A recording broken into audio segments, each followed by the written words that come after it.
வணக்கம். மாற்றத்திற்கான ஊடக பணியின் அடையாளமான மக்கள் மேடையில் உங்களை சந்திப்பதில் மகிழ்ச்சி. இன்றைய விவாத பொருள், முள்ளிவாய்க்கால் துயரம் நடந்து 6 ஆண்டுகள் கடந்துவிட்ட இன்றைய நிலையில் இலங்கை தமிழர் வாழ்வில் அடுத்தது என்ன, தமிழக மக்கள் என்ன நினைக்கிறார்கள், விவாதிக்கலாம். பங்கேற்போர் காங்கிரஸ் கட்சியிலிருந்து அதன் மூத்த தலைவர்களில் ஒருவரான திரு திருச்சி வேலுசாமி, பாரதிய ஜனதா ஆதரவு நிலைப்பாட்டில் திரு நித்யானந்தன், மே 17 இயக்கத்திலிருந்து அதன் தலைமை ஒருங்கிணைப்பாளர் திரு திருமுருகன் காந்தி, இவர்களோடு திருச்சி அரங்கிலிருந்து ஸ்ரீனிவாசன் மற்றும் சஃபி, மதுரை அரங்கிலிருந்து மேரி மற்றும் திலீபன் செந்தில், திருநெல்வேலி அரங்கிலிருந்து ராமமூர்த்தி மற்றும் மந்திரமூர்த்தி 6 நேயர்கள் வாதிட காத்திருக்கின்றனர். பங்கேற்கும் அனைவருக்கும் வணக்கம். திரு திருமுருகன் காந்தி, ஒரே ஒரு நீண்ட கேள்வி. 1 அல்ல 2 அல்ல 6 ஆண்டுகள் கடந்து விட்டன. இந்த 6 ஆண்டுகளும் இந்த முள்ளிவாய்க்கால் துயரத்தை யாரும் மறந்துவிடக்கூடாது என்று நினைவூட்டிக் கொண்டே இருக்கிறீர்கள். மத்திய மாநில ஆளும் கட்சிகளை தொடர்ந்து கண்டித்துக் கொண்டே இருக்கிறீர்கள். இதற்குள் அங்கே வடமாகாண தமிழக முதலமைச்சராக பொறுப்பேற்றும் கொண்டார் ஒருவர். அதிபரும் மாறிவிட்டார். அனைவருமே ஈழ மக்களுக்காக, தமிழ் மக்களுக்காக, அவர்களுடைய புனர்வாழ்வுக்காக தங்களை ஒப்புவித்துக் கொண்டதாக பேசிக் கொண்டிருக்கும் பொழுது அதை பார்க்கும் இங்குள்ள மக்கள் அனைவருக்கும் இனி என்ன, அவர்களே மீண்டு வர தொடங்கிவிட்டார்கள். இனிமேல் இங்கு தமிழகத்திலிருந்து எந்த ஒரு குரலும் அது போர்க்குரலாக ஒலிக்க வேண்டிய அவசியமே இல்லை, நீ நிறுத்தி போய்விடும், அவர்கள் பாட்டை பார்த்துக் கொள்வார்கள் என்று பார்க்க தொடங்கி விடுவார்களோ என்று தோன்றுகிறது. தேவை என்ன, உங்கள் பதில் என்ன? அடிப்படையில் பார்க்கும் பொழுது அவங்க இந்த இனப்படுகொலை நடந்ததற்கான காரணம் தான் மிக முக்கியமானது. அவர்கள் தங்களுடைய நாட்டை மீட்டெடுக்க வேண்டும் என்று விரும்பினார்கள். 2000 வருடங்களாக இருந்த தமிழீழ நாட்டை மீட்டெடுப்பதற்காக தான் அந்த போராட்டம் நடந்தது. அந்த போராட்டத்தை அழிப்பதற்காக தான் இனப்படுகொலை நடந்தது. இனப்படுகொலை நடந்து முடிந்த பிறகு அது பாதிக்கப்பட்ட மக்களுக்கு அவர்களுடைய கோரிக்கையை நிறைவேற்றி கொடுப்பதுதான் சர்வதேச சமூகத்தினுடைய கடமையாக இருக்க வேண்டும். இந்த 6 ஆண்டுகளில் அப்படி எதுவும் நடக்கவில்லை என்பதுதான் துயரம். அது மட்டுமல்ல, இது சர்வதேச விதிகளுக்கு மீறாக இருக்கிறது. ஐநாவினுடைய விதி எண் 1.2 அது தேசிய இன மக்கள் பிரிந்து செல்வதற்கான உரிமை என்பது அடிப்படை மனித உரிமையாக வரையறுக்கிறது. அது உலக நாடுகள் ஏற்றுக்கொண்டிருக்கின்றன. அந்த விதிமுறைகளை இதுவரை நடைமுறைப்படுத்தவில்லை. ஐநாவும் நடைமுறைப்படுத்தவில்லை, உலக சட்டங்களை மதிக்கின்ற எந்த நாடும் நடைமுறைப்படுத்தவில்லை. அந்த மக்கள் இன்றும் துன்பப்பட்டுக் கொண்டிருக்கிறார்கள். நமக்கு இருக்கக்கூடிய பிரச்சனை, 2009 மே 19 வரை கொல்லப்பட்ட மக்களை எண்ணிக்கையுடன் பார்க்கின்றோம். எண்ணிக்கை கிடைத்திருக்கிறது. அதற்கு பிறகு இந்த 6 ஆண்டுகளில் எத்தனை மக்கள் காணாமல் போனார்கள், கொல்லப்பட்டார்கள் என்பதற்கான தகவலே நமக்கு கிடையாது. இதுதான் மிக மோசமான சூழலாக நாங்கள் பார்க்கின்றோம். இந்த இனப்படுகொலை என்பது 1948 இன்று வரை தொடர்ச்சியாக பல்வேறு வடிவங்களில் நடந்து வருகிறது. 2009 பிறகான இனப்படுகொலை என்பது மிக மோசமான இனப்படுகொலை. இதை பற்றியான விவரங்கள் உலகத்திற்கு சொல்லப்படவே இல்லை. ஏனென்றால் உலகத்தினுடைய நிறுவனங்கள் அங்கு அனுமதிக்கப்படவில்லை, மனித உரிமை அமைப்புகள் அங்கு அனுமதிக்கப்படவில்லை. அந்த 2009 பிறகான இந்த அழிப்பையும் சேர்த்து தான் அந்த மக்களுக்கான தனி நாட்டை உருவாக்கி தருவது என்பது உலகத்தினுடைய நீதி, உலகம் தர வேண்டிய நீதி. அது நீதி மறுக்கப்பட்டுக் கொண்டிருக்கிறது என்பதுதான் உண்மை. அந்த மக்கள் வீடு கட்டுகிறார்கள், அவர்கள் பள்ளிக்கூடங்கள் வருகின்றன என்பதெல்லாம் அதனுடைய அது அழிக்கப்பட்டதை மீட்டெழுப்புகிறார்கள். அது செய்தாக வேண்டிய கடமை இருக்கிறது. இல்லை என்றால் அடுத்த போராட்டம் வெடிக்கும் என்கின்ற அச்சம் இருக்கின்ற காரணத்தினால் செய்கிறார்களே ஒழிய விடுதலை என்கின்ற கோரிக்கை அளிக்கப்படவில்லை என்பதுதான் உண்மை. இதைத்தான் கேட்கிறாங்க. வெளியிலிருந்து தான் நீங்க தான் அவங்கள ஈழத்தமிழர்கள் என்று பார்த்து கொண்டே இருக்கிறீர்கள். அவர்கள் தங்களை இன்றைய நிலையில் இலங்கை தமிழர்களாகவாவது தங்களை விட்டால் போதும் என்ற நிலையில் அவங்க இருக்கிறாங்க. அவர்கள் மீது வலிய ஏதோ ஒன்றை நீங்கள் திணிக்க முயல்வதாகவே எதிர்ப்பு கிளப்பப்படுகிறது. அதான் நாங்களும் கேட்கிறோம். அந்த மக்கள் தனி நாடாக அமைத்துக் கொள்ள விரும்புகிறார்களா அல்லது இலங்கையர்களாக இருக்க விரும்புகிறார்களா என்பதை பற்றி பொதுவாக எடுங்கள் என்றுதான் கேட்கிறோம். ஜனநாயக பூர்வமா கேட்கிறோம். மக்கள், பாதிக்கப்பட்ட மக்கள்கிட்ட போய் கேட்கிறோம். இங்கே ஒரு பெண் பாலியல் துன்புறுத்தப்பட்டால் அந்த பெண் நியாயம் கேட்கிறோம்ல, உங்க கருத்து என்னன்னு கேட்கிறோம் இல்லையா? இங்க கேட்கறது சரிதான். ஆனா எப்படி கேட்கணும், யாரால் கேட்கப்படணும், எங்க இருந்து கேட்கணும்னு ஒரு இருக்கு. எத்தனையோ நாடுகள் தனி நாடுகளாக பிரிந்து போய்கொண்டே இருக்கின்றன. ஸ்காட்லாந்து பிரிய முடியல. ஆனால் இன்றைய தேதியில் நடந்தது அன்று. இன்று அவர்கள் மீண்டும் வாக்கெடுப்பு நடத்தினால் ஸ்காட்லாந்து பிரிந்து போக கூடும் என்றும் சொல்லப்படுகிறது. இன்னும் சில நாடுகள் பிரிய துடிக்கின்ற அடுத்தடுத்து அந்த வாக்கெடுப்பு நடைபெற இருக்கிறது. எல்லாம் கேட்க நல்லா இருக்கு. அந்த நாடுகள் எல்லாம் போராடுவதற்காக வலிமையான ஒரு தேசிய இயக்கம் அங்கேயே இருக்கும். மக்கள் போராட்டம் அங்கேயே வெடிக்கும். ஆனால் இன்றைய சூழலில் இலங்கையில் அப்படி ஒரு வாய்ப்பு இல்லையே. முன்னெடுத்து செல்ல எந்த தலைவர் அங்கே இருக்கிறார்? அங்கே இருக்கின்ற தலைவர்களும் அதை கேட்கிறார்களா? எப்படி சாத்தியம்? ஸ்காட்லாந்துடைய போராட்டம் 1000 வருட கால போராட்டம் வரலாறு இருக்கிறது. அதுபோலத்தான் இந்த போராட்டம் தொடர்ச்சியாக நடந்து கொண்டிருக்கிறது. நீங்க அப்போ இருந்ததை விட இப்பொழுது நாகரிகம் அடைந்த சூழலை பார்க்கின்றோம், மனித உரிமை பற்றி பேசுகின்றோம், மனித உரிமைகளை பற்றி பேசிக் கொண்டிருக்கின்றோம். இந்த தருணத்தில் ஜனநாயகத்தை பற்றி பேசுவது, அதாவது மக்களாட்சி என்பது மக்கள் நாங்க ஒரு ஆட்சியை ஏற்படுத்திக்கிறோம் விரும்பினா அந்த மக்களாட்சி அதற்கென்று நாடை உருவாக்கினார்கள். இப்பொழுது ராஜாக்கள் நாட்டை ஆள்வதில்லை, மக்கள் தான் நாட்டை ஆள்கிறார்கள் என்றால் அந்த மக்கள் விரும்புகிற நாட்டை உருவாக்கி கொடுப்பதுதான் நாகரிகம் அடைந்த நாடுகளினுடைய செயல்பாடாக இருக்கும். இப்பொழுது இருக்கக்கூடிய பிரச்சனை, அப்படி நாகரிகம் அடைந்த நாடு என்று உலகத்தில் எதுவும் இல்லையோ என்கின்ற அச்சம் தான் ஏற்படுகிறது. அந்த மக்கள் தங்களுக்கு என்ற ஒரு அரசை, நாட்டை உருவாக்கி கொள்வதிலே உலகத்திற்கு என்ன பிரச்சனை இருக்க போகிறது? அதான் என்ன இழந்துவிட போகிறது? அது ஏன் மறுக்கிறார்கள் என்பதுதான் மிக முக்கியமான கேள்வியாக இருக்கிறது. ஏனென்றால் இந்த உலகம், குறிப்பாக இந்தியா, இந்த பிராந்தியத்தினுடைய வல்லரசாக இருக்கக்கூடிய இந்தியாவானது ஜனநாயக உரிமையை மறுக்கின்றது. அளிக்கப்பட்ட அந்த மக்களுக்கு நீதி கிடைப்பதை முற்றிலுமாக மறுக்கின்றது. அதனால் தான் அந்த மக்கள் தொடர்ச்சியாக அளிக்கப்பட்டுக் கொண்டிருக்கிறார்கள். இலங்கை விரும்பினாலும் கூட இந்தியா தமிழீழம் அமைவதை ஏற்றுக்கொள்ள போவதில்லை என்பதுதான் மிக மோசமான உண்மை. தொடர்ந்து பேசலாம். நேரடியா நீ அவங்க கேள்வி கேட்க போகிறேன். திருநெல்வேலி அரங்கில் இருக்கிற மந்திரமூர்த்தி, உங்களுக்கான நேரம், விரைவாக கேளுங்க. அதாவது இந்த போர் வந்து உச்சகட்டத்தில் இருக்கும்போது நம்ம தமிழகத்தில் வந்து முதலமைச்சராக இருந்த கலைஞர் அவர்கள் வந்து கிட்டத்தட்ட டெல்லியை வந்து நிர்ணயிக்கக்கூடிய அளவுக்கு வந்து இங்கே வந்து எம்பிக்களை கையில் வச்சுருந்தாங்க. அவங்களோட ஆதரவு இல்லை அப்படின்னா கண்டிப்பான முறையில் காங்கிரஸால் வந்து அங்கே ஆட்சி ஆண்டிருக்கவே முடியாது. அப்படி ஒரு சூழலில் அவங்க இருக்கும் பொழுது எங்களோட இனம் வந்து அழிக்கப்பட்டு இருக்கு, எங்களோட இனம் அழிக்கப்படுவதை நிறுத்தப்படலை அப்படின்னா உங்களுக்கான ஆதரவை வந்து நாங்கள் வந்து கொடுக்க மாட்டோம் அப்படிங்கிற ஒரு நிலைப்பாட்டை வந்து அவங்க எடுத்திருக்கணும். அப்போ வந்து எடுத்திருந்தாங்க அப்படின்னா இவ்வளவு பெரிய உயிரிழப்புகள் வந்து வந்திருக்கோ. இங்க தேசிய கட்சிகள் 2 அமர்ந்திருக்கிறாங்க, காங்கிரஸ், பாரதிய ஜனதா. அவங்க கிட்ட நீங்க முன்வைக்கலாம் கேள்வி. இருந்திருக்கலாம். இந்த இல்ல காங்கிரஸ் இருக்கிறாங்க இல்லையா, காங்கிரஸ்ல இருந்தும் வந்து எம்பிக்கள் இருந்தாங்க. என்னோட இனம் அழிக்கப்படுது, என்னோட இனம் அழிக்கப்படும் பொழுது நான் வந்து இங்க எம்பியாக இருக்க மாட்டேன்னு வந்து எந்த ஒரு எம்பியும் சொல்லல. எதுக்காக சொல்லல? ஏன் சொல்லல? பதில் என்ன? உங்களுக்கு வந்து உங்களோட பதவி தான் முக்கியமா. ஆனால் ஈழ போராட்டத்தினுடைய பழைய நிலைகள் அவருக்கு தெரியலன்னு நினைக்கிறேன். 2009ஆம் ஆண்டு மே மாதம் இதே தேதியில நான் உங்ககிட்ட ஒரு விஷயம் கேக்குறேன் கேளுங்க. நான் வந்து வரலாறு கேட்கறதுக்கு இங்க வரல, இறந்து போன உயிரோட. தம்பி, நீங்க கேள்வி கேட்டுட்டா பதில் கேட்கணும். நீங்க எனக்கு உத்தரவு போட முடியாது. நீங்க கேள்வி கேட்டீங்கல்ல, அப்புறம் நான் பதில் சொல்லுமா வேணாமா? இல்ல சார், நீங்க கேள்வி கேட்டீங்க, பதில் சொல்ல அனுமதிங்க. நீங்க எல்லா அப்புறம் மேற்கொண்டு நான் உங்க கதையை கேட்க வரலன்னா நான் கதையா சொல்ல வந்திருக்கேன். நான் என்னன்னு போக சொல்றத கேட்டாதான் உங்களுக்கு என்னன்னு புரியும். சரி, அவர் தன்னுடைய கேள்வியை மாத்திக்க விரும்புறாருன்னு நினைக்கிறேன். மந்திரமூர்த்தி, உங்க கேள்வியை தெளிவா இன்னொரு தடவை சொல்லுங்க. நான் இல்ல சார், இதுக்கு தீர்வு அவங்க கையில இருந்தது. அவங்க ஏன் அந்த தீர்வை வந்து அதத்தான் நான் சொல்ல வரும்போது பதில் சொல்லவே இல்லைன்னா நான் எப்படி சொல்ல முடியும்? உங்களுக்கு என்ன புரியும்? தமிழர்களா இவங்க வந்து கேட்டிருக்கணும். இவங்க வந்து ஒரு காங்கிரஸ் காதுக்கு வேலை கொடுத்தாலும் உங்களுக்கும் புரியும், மக்களுக்கும் புரியும். இல்லைன்னா உங்களுக்கு புரியாது, யாருக்கும் புரியாது. மந்திரமூர்த்தி, ஒரு நொடி புரியும். அதாவது ஈழ போராட்டம் என்பது துவக்கத்திலிருந்தே கிட்டத்தட்ட ஏறத்தாழ 54களிலேயே அங்கிருந்து செல்வநாயகம் தமிழகத்துக்கு வந்து தனி நாடு காண ஆதரவை இங்க கேட்ட காலம் உண்டு. அன்றிலிருந்து தொடர்ந்து வருகிறது. அதற்கு பின்னால் ஒரு மாநாடு போட்டு மாநாட்டிலே வெளிப்படையாக ஈழம் என்பதை தவிர வேறு எதுவும் கிடையாது மாநாட்டில் தீர்மானம் எல்லாம் போட்டாங்க. அதற்கு பின்னால் ஈழம் என்கின்ற ஒரு நாடு எப்போது உருவாயிருக்க வேண்டும், எப்பொழுது உருவாயிருக்க முடியும், அது ஆதாரப்பூர்வமா நான் சொல்றேன். ஈழத்தில் இந்த போராட்டம் வருகிற போது அந்த போராட்டத்தில் அப்பாவியாக இருக்கக்கூடிய இளைஞர்கள் என்ன செய்வது என்று தவித்த போது அவர்களை இந்தியாவுக்கு அழைத்து வந்து அவர்களுக்கு ராணுவ பயிற்சியை தந்து ஆயுதங்களை தந்து அவர்களை உலகமே திரும்பி பார்க்கிற அளவுக்கு போராளிகளாக உருவாக்கியது அன்றைய பிரதமர் இந்திரா காந்தியும் அந்த அரசும் தான்.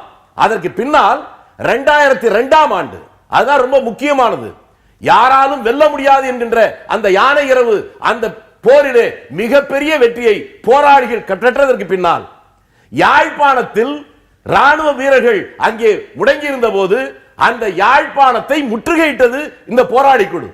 அப்படி முற்றுகையிட்ட போது 2009 வெற்றி அடைந்த அந்த ராணுவத்தினுடைய தளபதியாக இருந்த பொன்சேகா என்னுடைய உயிரை பாதுகாத்துக் கொண்டால் போதும் என்னை விட்டுவிடுங்கள் என்று கெஞ்சிக் கொண்டிருந்த வேளை அன்றைக்கு இந்திய அரசு அமைதி காத்திருந்தால் இலங்கை அரசுக்கு ஈழம் என்கின்ற ஒரு நாட்டை தந்துவிட்டோம் என்று சொல்வதை தவிர வேறு எந்த ஒரு வழியும் இல்லை. அந்த முற்றுகையிலிருந்து அந்த போராளி இயக்கங்களை விலக்க வைத்த அந்த 2002 இந்திய அரசு அதற்கான முயற்சி எடுத்ததா இல்லையா? அன்றைக்கு மத்திய அரசின் சார்பில் ஜனா கிருஷ்ணமூர்த்தி என்கின்ற ஒரு தமிழர் இலங்கைக்கு அனுப்பப்பட்டு அங்கே இருந்த அந்த போராளிகளுடைய தலைவர் பிரபாகரன் அவர்களை சந்திக்க வைத்து அவரிடம் இவருடைய அழுத்தத்தை தந்து நீங்கள் முற்றுகையை விலக்கிக் கொள்ளாவிட்டால் இந்திய ராணுவம் உங்களை தாக்கும் என்று சொன்னார்களா இல்லையா? அதை சொல்லாமல் இருந்திருந்தாலே அன்றைக்கே ஈழம் வந்திருக்குமே. 2009 போரே இல்லையே, பல லட்சக்கணக்கான தமிழர்கள் இறந்தே இருக்க மாட்டார்களே. அப்படி ஒரு வாய்ப்பு வந்த போது அதை தடுத்தது காங்கிரஸா பிஜேபியா, அந்த வாஜ்பாய் அரசா அல்லது மன்மோகன் சிங் அரசா? அதைத்தான் முதலிலே புரிந்து கொள்ள வேண்டும். உரிய பதில் அவர் சொல்வாரு. முதல்ல இந்த தகவல்களை நம் வாதத்திற்கு எடுத்துக்கொள்ள முடியுமா திரு திருமுருகன் காந்தி? ஆதாரங்களின் அடிப்படையில் இது நீங்களும் கேள்விப்பட்டது உண்டா? அவர் சொல்றதெல்லாம் உண்மைத்தன்மை நீங்க எப்படி உணர்றீங்க? எப்பொழுதெல்லாம் போராளிகள் அங்கே மிக முக்கியமான நிலையை எட்டுகிறார்களோ, வெற்றி அடைகிறார்களோ, அப்பொழுதெல்லாம் இந்தியா தலையிட்டு அதை குலைப்பது என்பது வழக்கமாக வைத்திருக்கிறது. 87 அதான் நடந்தது. ஒரு கட்டத்தில் இவர் நேரடியாக படையை அனுப்பி அந்த மக்களை அழிக்க ஆரம்பித்தார்கள். அது வரலாறாக இருக்கிறது. 10,000 ஈழத்தமிழர்கள் இந்தியாவினுடைய அமைதிப்படையினால் கொலை செய்யப்பட்டது இன்றும் பதிவு செய்யப்பட்டது. உலக அளவிலே போர்க்குற்றங்கள் இந்திய ராணுவத்தின் மீது பதிவு செய்யப்பட்ட வழக்குகள் இருக்கின்றன என்பதை நாம் மறந்துவிடக் கூடாது. இந்தியா தமிழர்கள் நாடு உருவாக்கிக் கொள்வதை தடுத்துக் கொண்டிருப்பது என்பதுதான் வரலாற்று பூர்வமான உண்மை. இந்தியா என்ன பண்ணுகிறது என்றால், வேலுசாமி ஒரு தரப்பு மட்டும் தனக்கு வசதியா சொல்லிக்கிறார், அப்படித்தானே? புரியல. பாரதிய ஜனதாவின் மேல் மட்டும் குறை சொல்வது தனக்கு வசதியாக அவர் பேசுகிறார். பாரதிய ஜனதா காங்கிரஸ் இரண்டுமே இந்தியாவினுடைய அதிகார வர்க்கம் என்ன சொல்லுகிறதோ அதை கேட்கிறாங்க. அதிகார வர்க்கம் என்பது வெளியுறவுத்துறை, பாதுகாப்புத்துறை. அவர்கள் செய்யக்கூடிய முடிவு பாராளுமன்றத்தில் விவாதிப்பது கிடையாது, பாராளுமன்ற விவாதிக்க வருவது கிடையாது. இந்த 2009 போரிலே இந்தியா இலங்கைக்கு உதவி செய்ய வேண்டும், பாதுகாப்பு உதவி செய்ய வேண்டும், ராஜதந்திர உதவி செய்ய வேண்டும் என்கின்ற விவாதம் பாராளுமன்றத்தில் நடக்கவே இல்லை. அதிகாரிகள் என்ன சொல்லுகிறார்களோ அதை இரண்டு அரசுகளும் தலையை ஆட்டிக்கொண்டு செய்வார்கள். அவர்களை பொறுத்தவரை தலையாட்டி பொம்மைகளாகத்தான் இருப்பார்கள். அது மட்டுமல்ல, தமிழ விரோத கொள்கைக்கு இருவரும் செவிசாய்க்கக்கூடியவர்களாக இருக்கிறார்கள். அதுதான் இன்னைக்கு இருக்குது. நீங்க இலங்கையை பொறுத்த, ஈழத்தை பொறுத்தவரை பாரதிய ஜனதா கட்சியினுடைய கொள்கையும் காங்கிரசினுடைய கொள்கையும் மார்க்சிஸ்ட் கம்யூனிஸ்ட் கட்சியினுடைய கொள்கையும் ஏனைய தேசிய கட்சி கொள்கையும் ஒரே கொள்கை தான். அது தமிழர்களுக்கு எதிரான கொள்கை. பதிலை கேட்கல, அதுக்கு முன்னாடி உங்க கருத்து என்ன? ஒரு சிறிய குறிப்போடு தொடங்குகிறேன். பாரதிய ஜனதா கட்சியினுடைய அன்றைய ஜனதா கட்சியினுடைய தலைவராக இருந்த ஜனா கிருஷ்ணமூர்த்தி அவர்கள் அன்றைக்கு கிடைத்திருக்க வேண்டிய ஈழத்தை தடுத்து நிறுத்தியதாக என்னுடைய சகோதரர் காங்கிரஸை சேர்ந்தவர் வேலுசாமி அவர்கள் இங்கே குறிப்பிட்டார்கள். அது லேசுப்பட்ட குற்றச்சாட்டா? அவருடைய சொந்த கருத்தாக இருக்கலாம், அவருடைய இயக்கத்தினுடைய கருத்து அது கிடையாது. ஒரு தேசிய கட்சி என்ற அளவிலே காங்கிரஸ் ஒரு தனி ஈழத்துக்கு என்றைக்குமே ஆதரவு என்று அறிவித்ததும் கிடையாது, துணை செய்ததும் கிடையாது. இராணுவ பயிற்சி இவற்றையெல்லாம் தற்காப்புக்காக பயிற்சி கொடுத்திருக்கிறார்கள். வாஜ்பாய் அவர்கள் தலைமையிலே திராவிட முன்னேற்ற கழகத்தை சார்ந்த கருணாநிதி அவர்கள் கூட தமிழ் ஈழத்திற்காக என்று இங்கே TLF என்று சொல்லி ஒரு மாநாட்டை நடத்த வேண்டும் என்று சொல்லும் பொழுது வாஜ்பாய் அவர்கள் மிக தெளிவாக சொன்னார்கள். டெசோ மாநாடு தெளிவாக சொன்னார்கள், சென்னையிலே நடந்தது. தமிழர்கள் அத்துணை பேரும் முதலில் ஒன்று சேர்ந்து வாருங்கள், பிறகு அதை பற்றி சிந்திக்கலாம் என்றுதான் சொன்னார்களே தவிர தமிழ் ஈழத்தை பெற்றுத் தருவதாக அங்கே சொல்லவில்லை. தேசியத்தை தான் வலியுறுத்தி சொல்லியிருக்கிறோம். ஒரு நாட்டை பிளவுபடுத்துவதற்கு காங்கிரசும் சரி பாரதிய ஜனதா கட்சியும் சரி என்றைக்குமே ஆதரவு கொடுத்தது கிடையாது. பிளவுபடுத்துறதா பாக்குறீங்களா?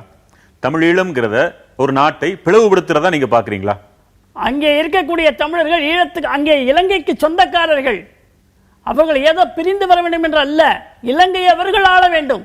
ஏனென்றால் இங்கிருந்து சென்றவர்கள் எல்லாம் அங்கே இலங்கையை சார்ந்த தமிழர்கள் இலங்கைக்கு சொந்தக்காரர்கள் தான். அங்கே இருப்பவர்கள் எவருமே இலங்கையிலே சொந்தமாக இருந்தவர்கள் கிடையாது. வரலாறு அப்படித்தான் சொல்லி இருக்கிறது. எனவே அவர் சொல்றாரு என்னன்னா, இதுல ஒன்றை கவனிக்கணும், ஆழமா கவனிக்கணும்.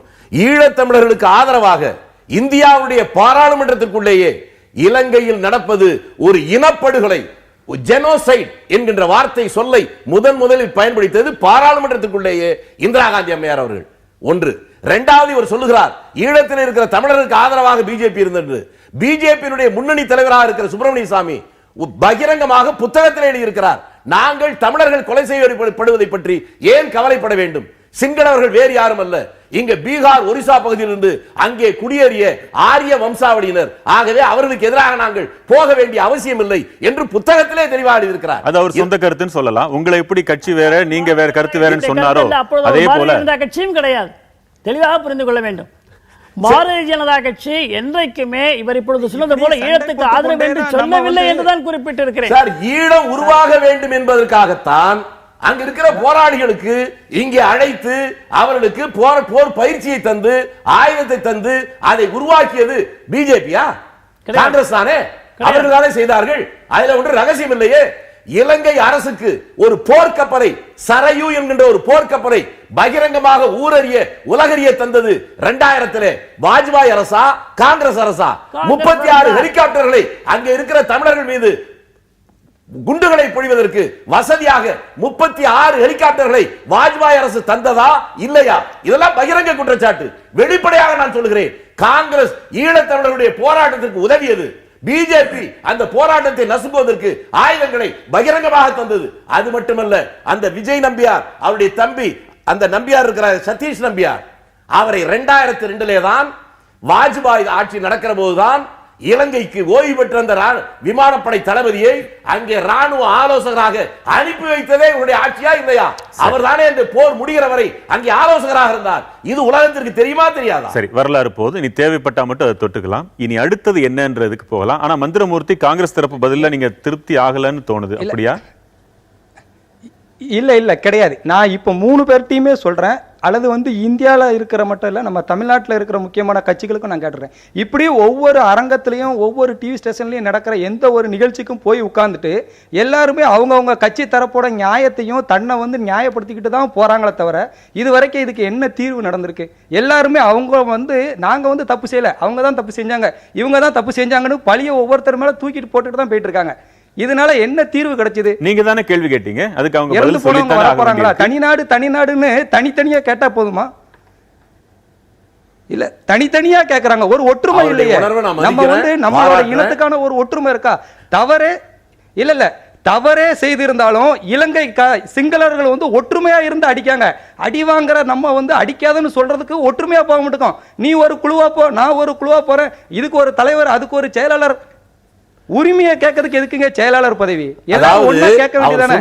தலைமை கீழே நிக்கிற கள்ளழகர் கோயில் திருவிழாவுக்கு 10 லட்சம் பேர் கூடுறாங்க. ஆனா இனப்படுகொலை லட்சக்கணக்கான பேர் செத்த போது தமிழ்நாட்டுடைய ஜனத்தொகை 7.5 கோடி. அதுல 5% கூட ஒரு இடத்துல நின்று இதுவரை குரல் கொடுக்கவில்லை என்பது கசப்பான வேதனையான உண்மை. அதை எப்படி நாம் அதை பலப்படுத்த பார்க்கணும். இல்ல என்ன ஒற்றுமை இருக்கு நம்ம கிட்ட? ரைட், இனி என்னங்கிறது விரிவாக பேசலாம். மதுரை அரங்கில் இருக்கிற மேரி, உங்களுக்கான நேரம்.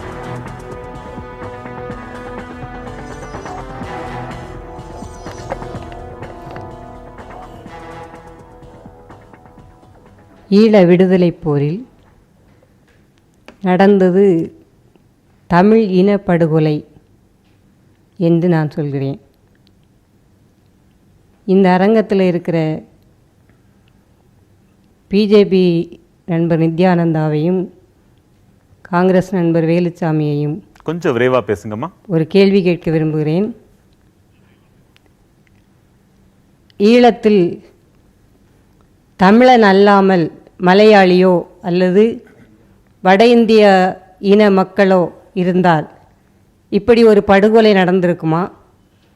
அந்த போருக்கு இந்தியா போர்க்கருவிகளை கொடுத்திருக்குமா என்று நான் இவர்களை கேட்க விரும்புகிறேன், 2 பேரையும். அது நடந்தது. தமிழ் இன விரோத போக்கு இந்திய அரசிடம் இருந்ததால் தான் இந்த போர் நடந்தது. இனிமேல் நடக்க வேண்டியது ஐநா மனித உரிமை மன்றத்தில் வைத்திருக்கிற அறிக்கையின் மீது பன்னாட்டு புலன் விசாரணை யதார்த்தமாக நடக்க வேண்டும்.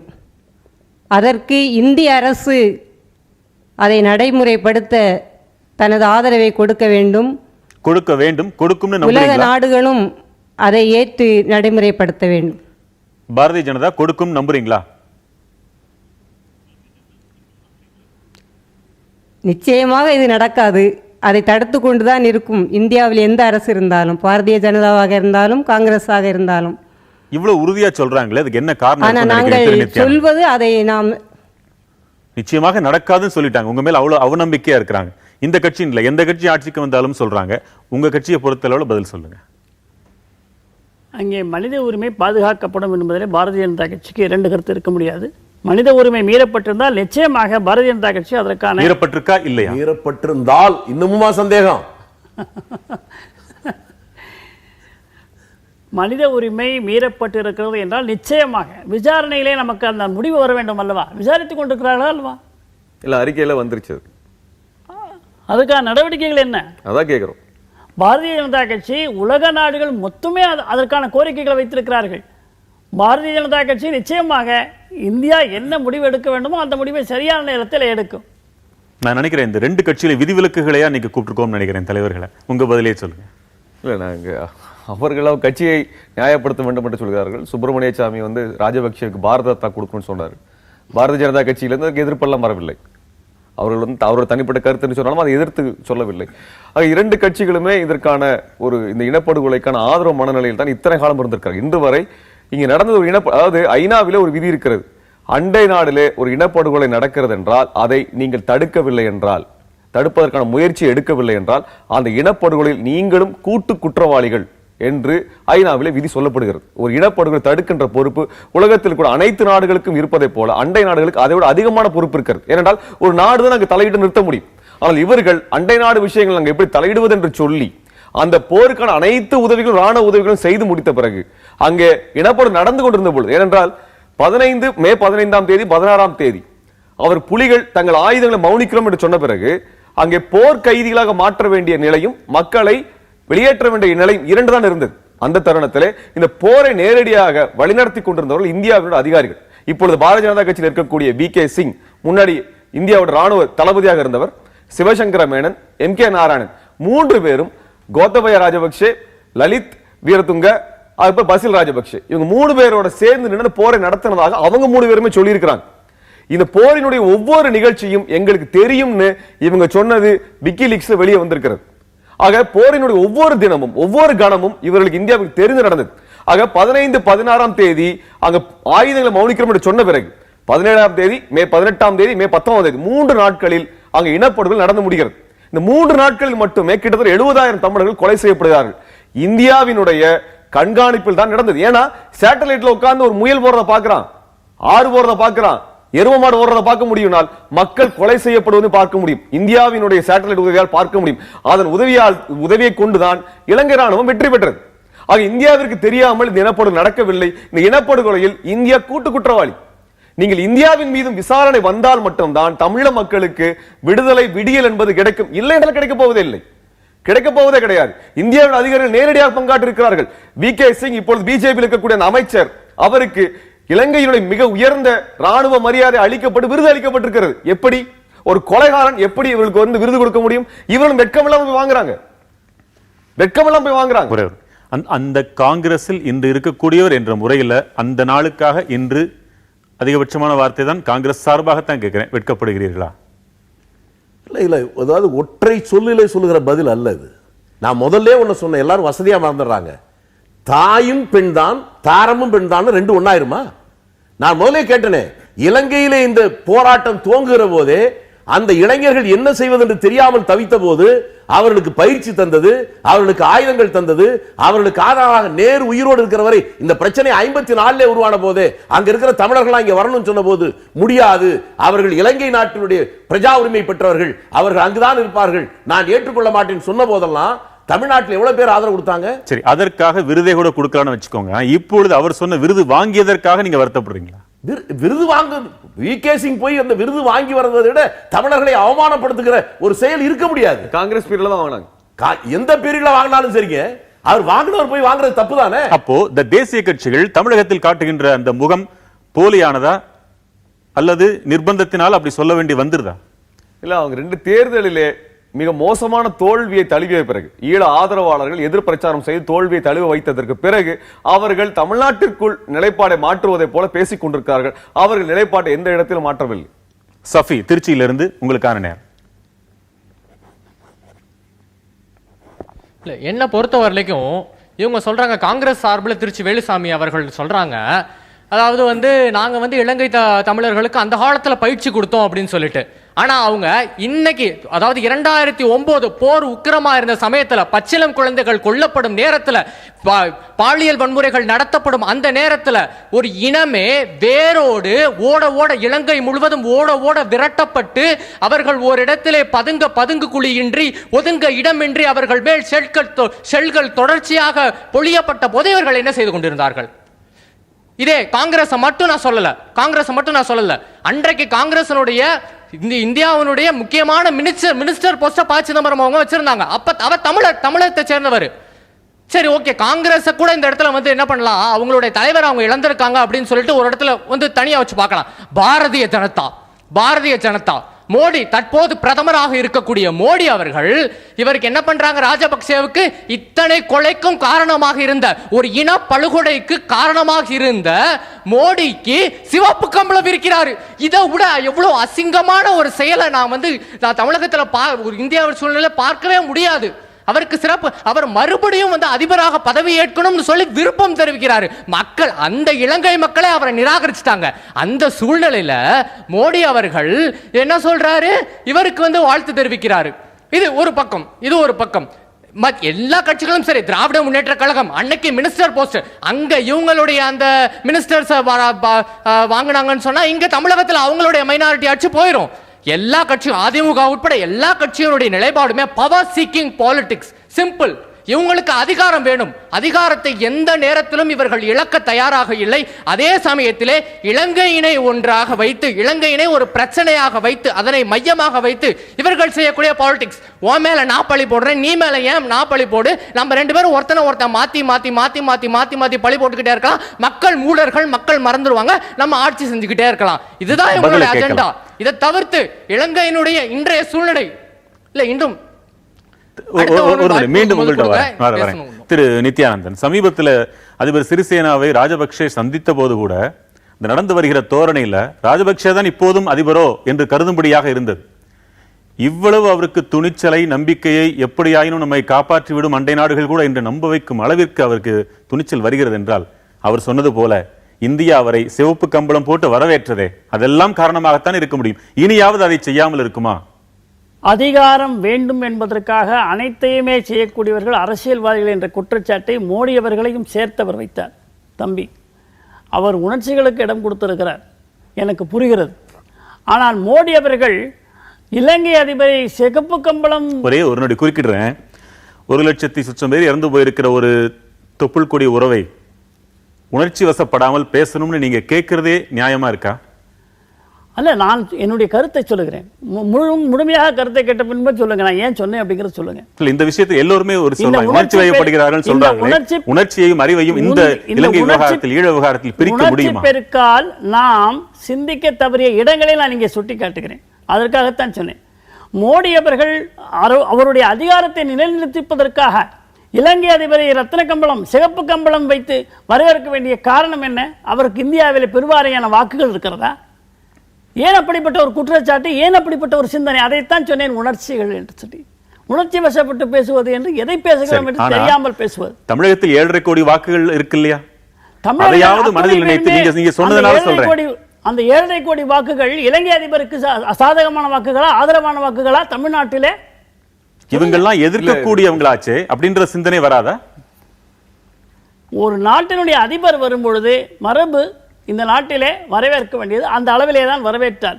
அதே உலக மரபு அவர் சொன்னாரே, ஒரு அண்டை நாட்டில் ஒரு இனப்படுகொலை நடந்தால் அண்டை நாடு என்ன செய்ய வேண்டும்? உலக மரபு இல்லையா? இந்திய மரபை மட்டும் பேணுவீங்க, உலக மரபை விட்டுருவீங்க. ஏற்பாடுகளை செய்து கொண்டுதான் இருக்கிறது, உரிய நேரத்தில் தெரிய வரும் என்று நான் அதற்கு பதில் அளித்திருக்கிறேன். இப்பொழுது என்ன செய்ய வேண்டும்? நாம் இங்கே அமர்ந்திருந்து பேசுவதற்காக அழைத்தது, அதற்கு பின்னாலே என்ன செய்ய வேண்டும் என்றுதான் அழைத்தீர்கள். இப்பொழுது என்ன செய்ய வேண்டும் என்பதற்கு நாம் என்ன செய்திருக்கிறோம்? நடந்தவற்றை பேசிக் கொண்டிருக்கிறோம். அவற்றையெல்லாம் அதற்கான விசாரணைகள் நடந்து கொண்டிருக்கிறது, அறிக்கைகள் வந்து கொண்டிருக்கிறது. உலக நாடுகள் நிச்சயமாக அதற்கான முடிவினை எடுக்கத்தான் வேண்டும். நடந்தவற்றை பேசாமல் விட்டுவிட்டால் அதை விட அரசியல்வாதிகளுக்கு வேற என்ன மகிழ்ச்சி வேண்டும்? சொல்லவில்லை, மக்கள் விடுறதில்லையே. பேச வேண்டியதை பேச வேண்டிய நேரத்தில் பேச வேண்டிய இடத்திலே பேச வேண்டும் என்று தான் குறிப்பிடுகிறேன். பேசக்கூடாது என்று நான் அதற்கு தடை விதிக்கவில்லை. இப்பொழுது அங்கே இழந்தவர்களுக்கு நாம் என்ன செய்ய போகிறோம்? அவர்கள் சமமான உரிமையோடு அங்கே வாழ வேண்டும், சுயமரியாதையோடு வாழ வேண்டும், அவர்களுடைய சொந்த நாட்டிலே வாழ்கின்ற உரிமையோடு வாழ வேண்டும். இதற்கெல்லாம் மோடி அவர்கள் பாராளுமன்றத்திலே சென்று அவர்களை அமர வைத்து, இதே பிரதமரையும் இதே அமைச்சரவையும் இதே பாராளுமன்ற உறுப்பினர்களையும் அமர வைத்து அவர்களுடைய பாராளுமன்றத்திலே திட்டவட்டமாக தெரிவித்து வந்திருக்கிறார். என்னுடைய மூதாதையர்களாக இருந்தவர்கள் இங்கே வந்தவர்கள் தான் தமிழர்கள், அவர்களுக்கு உரிமை வழங்க வேண்டும். 13வது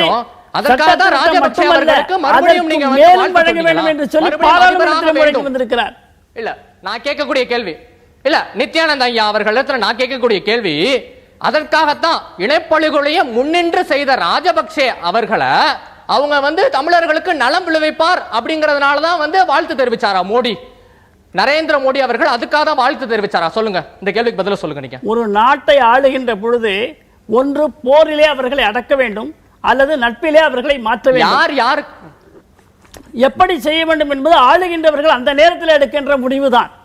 எனவே நட்பு ரீதியாக நம்முடைய தமிழர்களுக்கு அங்கே மேலும் பாதிப்பு வராமல் பார்க்க வேண்டும் என்ற ஒரு பொறுப்பும் அவருக்கு இருக்கிறது. ஏனென்றால் இந்த படுகொலை நடக்கின்ற போது அதிகாரத்திலே மோடி இல்லை, அதற்கு பின்னாலே மோடி வந்திருக்கிறார். இப்பொழுது இருப்பவர்களை எப்படி காப்பாற்ற வேண்டும்? அவர்களுக்கு மேலும் அபாயங்கள். சரி, நல்ல இடத்துல இருக்கிறோம். ஒரே ஒரு நொடி. திருமுருகன் காந்தி, இந்த மாநிலத்தில் தொப்புள் கொடி உறவு என்ற வார்த்தையை கூட கேவலப்படுத்துபவர்கள் இருக்கின்ற ஒரு மாநிலத்தில் நம்ம இருக்கிறோம். விமர்சிக்கின்ற, மிக கொடூரமாக இது வெறும் வெற்று பேச்சு, வாய்ப்பேச்சு, சவடால் பேச்சு, மேடை பேச்சு என்றே ஒதுக்கிவிடுபவர்கள் இருக்கிறாங்க. எல்லாவற்றையும் கூட ஏற்றுக்கொள்ளலாம்.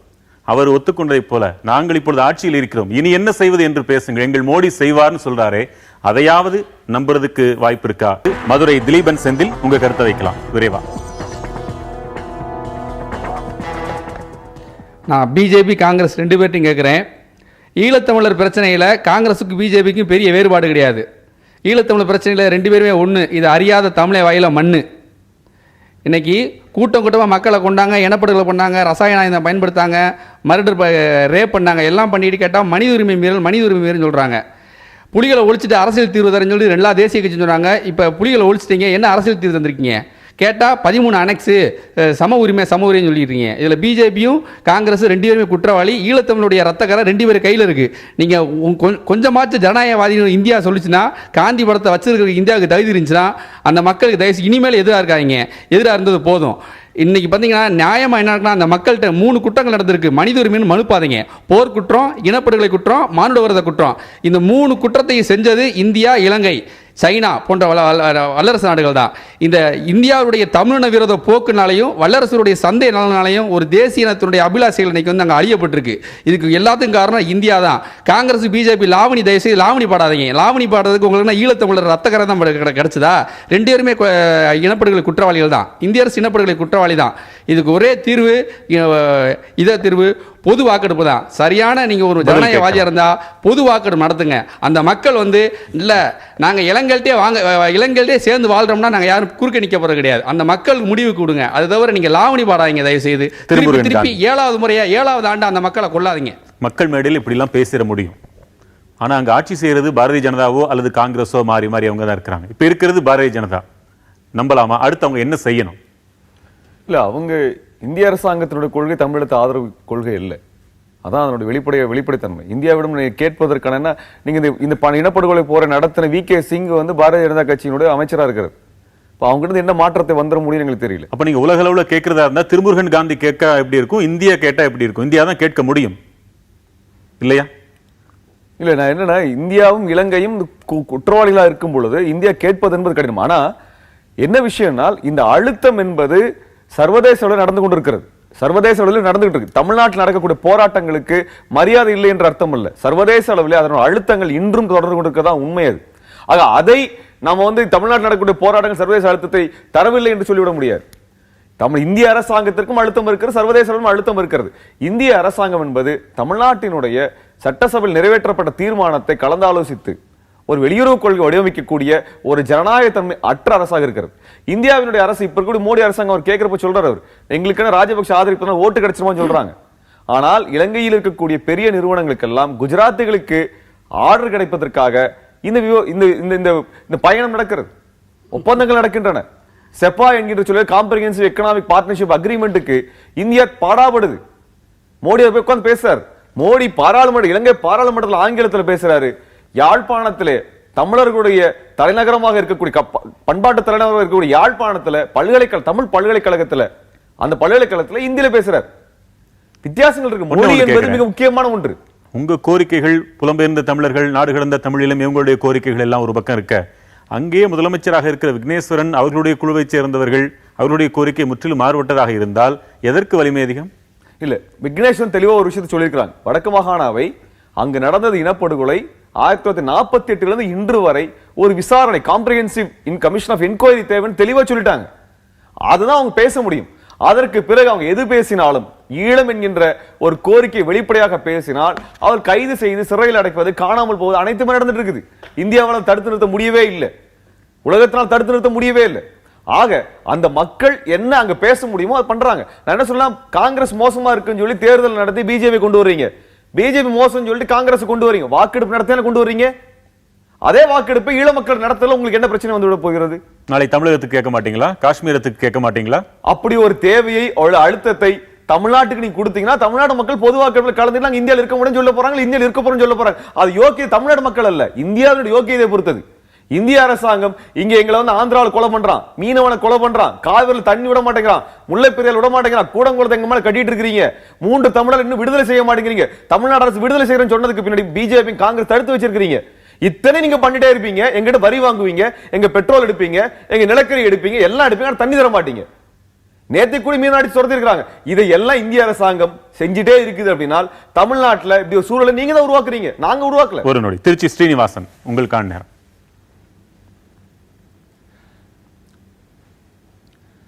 அதாவது நான் நித்யானந்தன் அவர்கிட்ட ஒரு கேள்வி கேட்கணும். சீக்கிரம். அதாவது இன்னைக்கு போர் முடிஞ்சு அதாவது 6 வருஷம் ஆச்சு.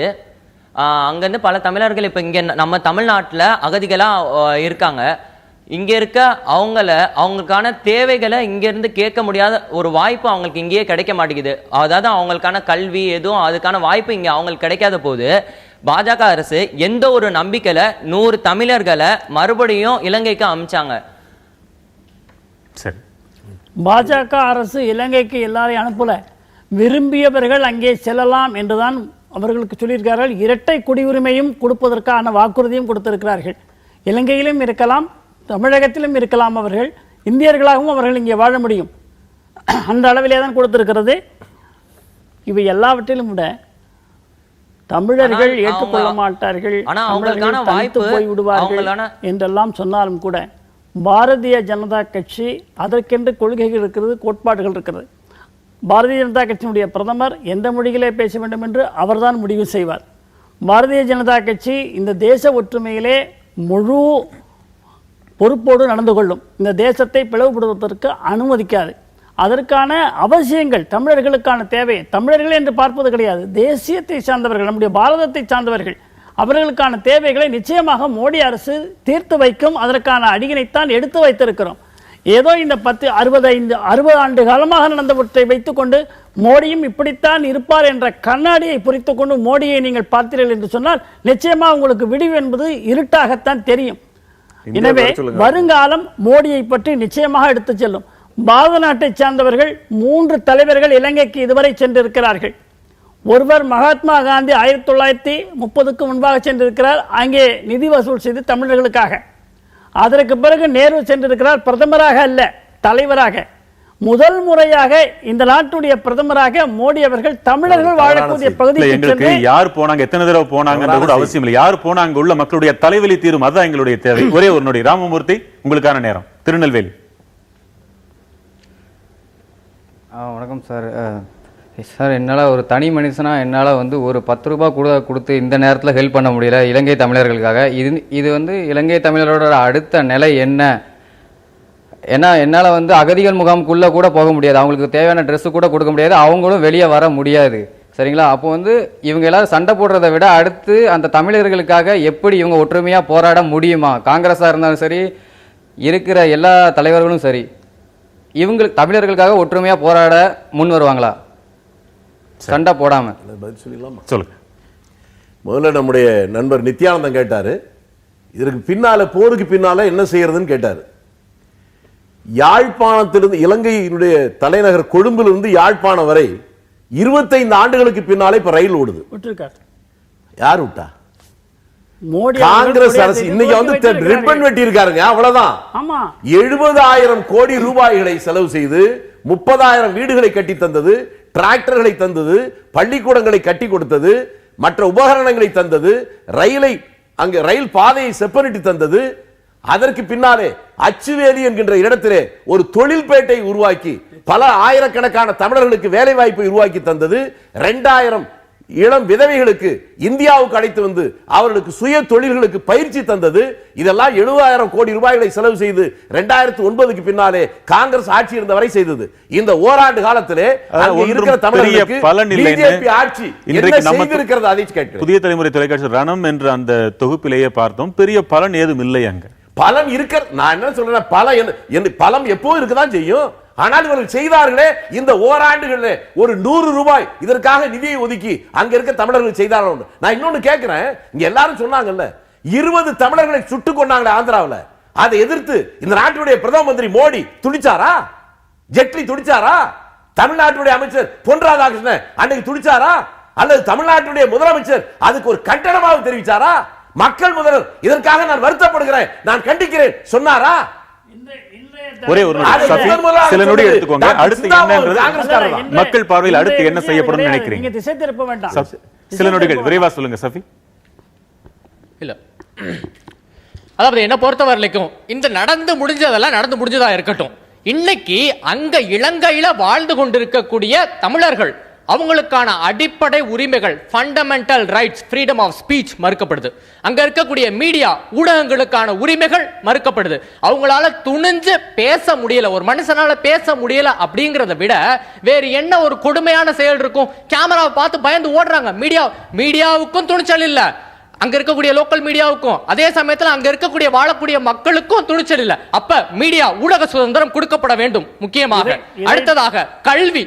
அந்த போர் 30 ஆண்டு கால அந்த 30 ஆண்டு கால வரலாற்று கல்வியினுடைய நிலைமை அந்த அவங்களுடைய இதைத்தான் இலங்கை பாராளுமன்றத்திலே அழுத்தம் திருத்தமாக நீங்கள் உங்களுடைய உணர்ச்சி பொங்கல் அந்த கருத்துக்களைத்தான் இலங்கை பாராளுமன்றத்திலே முறையாக அழுத்தம் திருத்தமாக நம்முடைய பாரத பிரதமர் வலியுறுத்தி ரொம்ப நாளைக்கு சொல்லிக்கிட்டே இருக்க முடியாது. அடிப்படை தேவைகள் நிறைவேற வேண்டும். அதற்கு இங்குள்ள கட்சிகளின் ஒற்றுமை அவசியம், அழுத்தம் அவசியம். இவர் பொறுப்பேற்று ஓராண்டா இருக்கிறது. இருக்கின்றன. ஒரே நாளிலே வர முடியுமா? அடியே என்பதற்கு பெண்டாட்டி கிடையாது, பிள்ளைக்கு என்ன பேர் வைக்கலாம் என்று சொன்னால் என்ன சொல்வது? எனவே பொறுத்திருந்து பாருங்கள். நிச்சயமாக 60 மாதம் இந்த நாட்டிற்காக மட்டுமல்ல, அயல் நாடுகள் கூட நம்மோடு எப்படி இருக்கிறார்கள், அங்கே இருக்கக்கூடிய நம்முடைய தொப்புள் கொடி உறவுகள் எல்லாரும் சொல்லக்கூடியதான். எங்களை நம்புங்கன்னு நம்பித்தான் பார்க்கறதுதான் போயிட்டு இருக்கிறார் பிரதமர். பார்க்கலாம், நம்பிக்கை பலன் கிடைக்குதா அல்ல துரோகம் கிடைக்குதான்றத வரலாற்றில் பார்க்கலாம். மகிழ்ச்சி. மற்றும் ஒரு முக்கிய தலைப்பில் மீண்டும் சந்திக்கலாம். வணக்கம்.